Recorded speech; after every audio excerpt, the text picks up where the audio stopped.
Well, as you can see, the engine house is empty here, and that's because I'm going to start redoing this layout.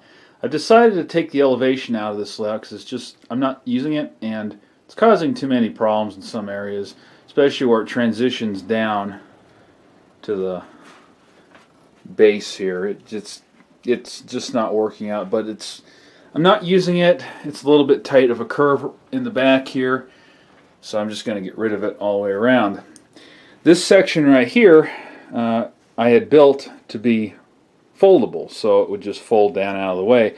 Problem is, once I put the elevation in there, there wasn't enough room to fit in there. So once I get rid of that, that's going to fix that problem.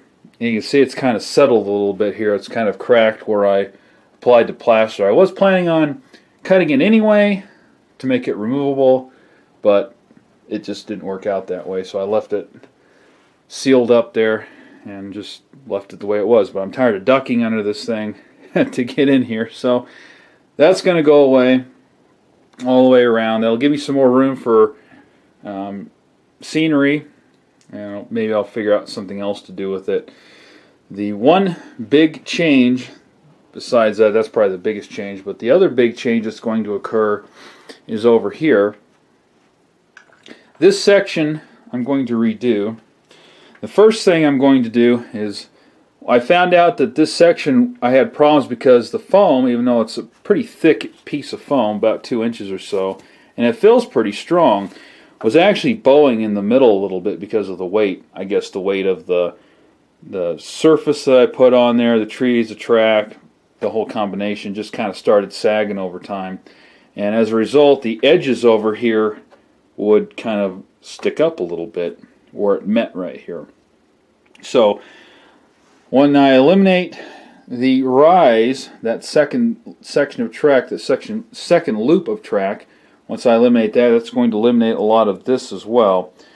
But what I'm going to do is I'm going to put a couple little dowel pins, metal dowel pins in here, and the same type of pins that you use for shelving. I'm going to put those in here as alignment pins. And I'm going to put a piece of wood across here for strength, and then set the foam on top of that, probably glue it on top of that. Hopefully that will keep it in line, in alignment, I should say, when the piece gets put back down onto here. The problem with this is the curves. As you can see, I've got 1, 2, 3, 4, 5, 6 pieces of track right there that have to line up with these over here. And it's just not working out very good. So what I'm going to do in this area over here, that's going to be another part of the remodel, so I'm going to cut this back a little bit, and I'm going to replace this with some sectional track. Now I found that Cato makes 28" and 3/4 to be precise. Sectional track that's got the plastic ballast attached to it. It clips together kind of like the Bachmann Easy Track, except it's cheaper than Bachmann stuff. And I think it looks a lot nicer too. So I'm going to cut this back a little bit, and since I think I had about a 28" radius over here as it is now, what I'm going to do is I'm going to probably set back the section so it snaps in over the base right here. So when I put this section down, it's going to snap in, and the curve will stay in alignment, so I won't have problems with derailments and things like that. Right now, as it is, this flex track, even though I did glue it down, when you cut flex track on a curve, it loses its curve right at the edge here, and it just kind of becomes a straight track. And so it's nearly impossible, even with filing, to get those things lined up properly again so it doesn't derail while the wheel's going around that curve there. So I'm going to cut that back, replace that. I'm going to have to figure out a way to incorporate that track into the Atlas track here. I'll probably have to do some work on the plastic ballasting section itself, cut it back a little bit so I can get the rail joiners in there, or solder it directly to this, at least on the one end, and attach it, glue it down, something like that. But hopefully it'll be good enough to where I can just snap it into place, snap it in place at an angle here, fold it down over the dowel pins, and everything should marry back up to the way it should be once it's taken out. Like I said, the inner track's going away. I don't know yet if it's going to go away entirely. I may put a switch in back here to connect the two tracks so I have something maybe going behind the building still. But like I said, the elevation is going away, so it's going to be just a flat track, and it's going to fix areas over here as well because it's settling. It's kind of, as you can see, this track is no longer, see if I can zoom in here, you can see how it's sticking up right there. And I've tried to fix that several times, and just, you know, as this thing settles, it just gets a little bit worse, and I have to refix it. So once I get that solved, that problem solved by replacing this section or redoing this section, there won't be any sagging, anything, hopefully things like that. I may use some of that snap track over here as well. I do have a little bit of a curve going into here, so that might work out pretty good for this section as well if I decide to keep it. I don't know, this may just become scenery, maybe more buildings, trees, I don't know. The water scene that I was trying to accomplish here, I think I'm just going to get rid of that. If nothing else, I'm going to redo it and you know, finish this road up right here, but I think this is probably going to go away. Another option that I have is possibly just taking this section completely out and using a large bridge like that over there, except a much larger one, to span this, and then I can just fold the bridge or take the bridge section out entirely when I need to. But I'm not sure exactly how all this is going to work out, but these are the plans right now. Probably going to redo that mountain as well. I'd like to redo it since I have a little bit better skills now. So I redid this, or I shouldn't say redid, but did this mountain over here, which I need to touch up. It looks far better than the other one does, so I'm going to probably redo that mountain. I may redo the track in there as well. I'm not sure yet. It's not so tight that it's causing a problem, but I think it's about 26 to 27 inch radius, if I remember correctly. It was kind of just something I could, you know, kind of in the middle between 24 and 28, I think is what I was going for, just to kind of get enough curve against the wall as far as I could, and still have enough room to get the center track in here and have the mountain there. But that may get redone with making it a little bit more like 28. But this mountain I think I'm going to redo. I don't know if I'm going to tear it down completely and redo it from scratch. I may just put some plaster on top of it to give it more texture. I don't know yet. The position of the engine house may change as well. I don't know yet. Because I'm eliminating, or at least trying to eliminate, a lot of the track over here, it's going to also eliminate being able to get into the engine house the way it is right now. So this may become one track in here somewhere. So I just have one track going across here and then connecting over to here. I may put a switch in back here to the main, back here somewhere, to reconnect it. But I want to eliminate as much trackage as I can right here so that when I go to reconnect the pieces, I don't have as many to reconnect. So if I just have one piece right there, it's a nice gentle curve. Probably use some more of that Atlas track, or not Atlas, the Kato track right here, if I do that. But yeah, that's kind of the plan right now. But the elevation's definitely going to go. I can reuse some of the track, and probably reuse most of it. I don't know if I'm going to need to, but I can reuse most of it if I really have to. I also picked this stuff up at the train show earlier this year. This is a package of 9 pieces. This is used, but it's never, I mean, it looks brand new still. And it's got some rail joiners as well on it, which is why I know it's used. But it's in excellent shape. I don't think it was actually, I'm not sure it was ever actually ran. And, you know, I don't think the guy ever actually ran a train on it. I'm not really sure, but it looks really clean. But so if I need spare track, I've got that. I've also got a few chunks of cork left from the last time I did all this. But yeah, so that's the plan right now. The farm scene and the engine house may get swapped around. I don't know yet. It's just going to have to see how things work out once I get rid of that elevation. And we'll go from there. So now let me show you guys some of the purchases of this year for 2016. Couple more Scale Trains goodies I picked up. A couple more of these CSX box cars right here, these kits that you build. I actually wasn't planning on getting these, but I had already pre-ordered these, and well, it was part of the pre-order for tank car that I got too, so that just was part of it. So I got 4 of those things now, and that's all right. I like these. And there's the tank car that I got right here. This is the rivet counter version. This is the one with the nice rolling bearing caps there. It's excellently detailed tank car. It's really beautiful. And I definitely want to get more of these. Scale Trains is really making some great stuff, and the prices are, it's just unbelievable what they can sell these things for. Because they really are blowing everybody else out of the water as far as detail and price is concerned. And then at the train show, I picked these up. This set right here for, I believe it was $45. And these 2 up here I got for $12.50 a piece. These came from the same guy that I got the track from, actually.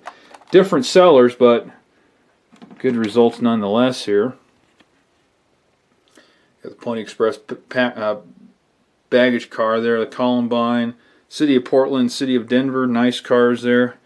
They've all got they don't have Katy couplers on them, but I'm not sure if they're McHenrys or if they're Bachmans.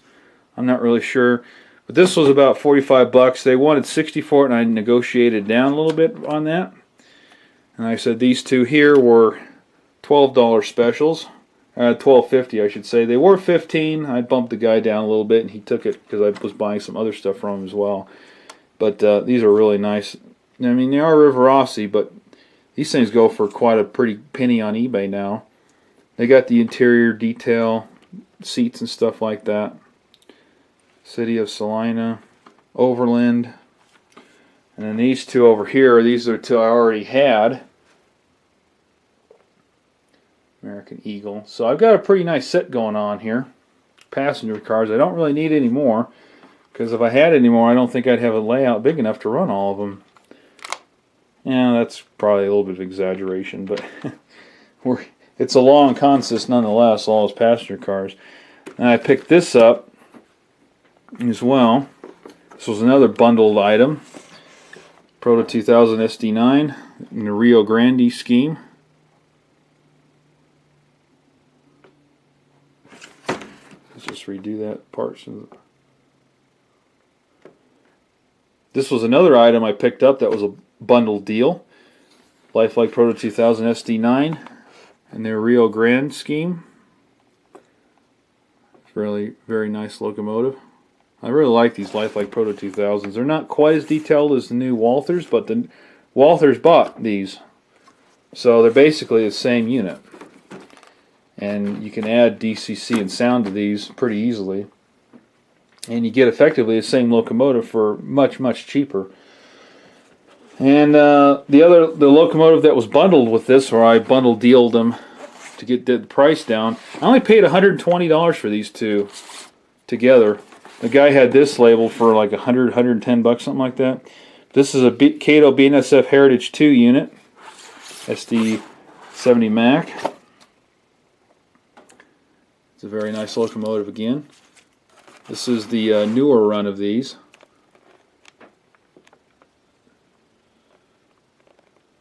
So I can zoom in on that. Can't quite get the camera to make it there on that detail. It's a very nice locomotive. I haven't had the opportunity to run it yet. I need to get a decoder for it. At least I think I do anyway. I've got to get the MU hoses through the snowplow there. Little things like that, but that was a nice score, especially bundling the 2 together. Saved quite a bit of money on those 2.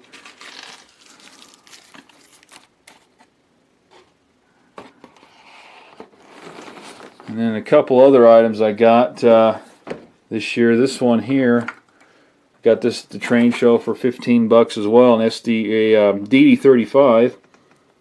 And I've got 2 other brand new body shells, so I'll be replacing the body shell since this one's the stair right here is broken. Well, that's the only stair, but someone did this and detailed it up, and they did an okay job. This is kind of a bit of a mess back here, but they did okay. It's already got some detail parts on it there, like the beacon, which I can reuse. Some of Looks like the shield or whatever was there, the number, must have been the number 83 on the nose is missing. Kind of a poorly done cover patch job there, but you can see the rough putty job done on that. But that's alright, we can make it look pretty. These are another thing that go for a lot of money on eBay nowadays, is DD35s, especially if they've got motors in them. Well, it's technically a DD40, but as Atherin called it, but it's really a DD35. There's really not much different about this and the actual DD35 that I could find anyway. But I've got 2 other body shells, and I've got a couple GP35 units, I believe they are body shells, because I was going to probably make a B unit. But I think I'll just reuse one of those body shells and detail this thing up real good. Might not. I don't think I'm going to power it unless I get really lucky and feel really ambitious to power these trucks. You know, I'll get lucky to find gearing and stuff like that to put in it. I mean, it could be done, but I don't know. It's probably not really worth it. But I could run this with my DD40 or something like that, and it'd be just fine. And then the final thing I got earlier this year was the excursion water set from Scale Trains. This is what came with the part of the order that those box cars were in as well.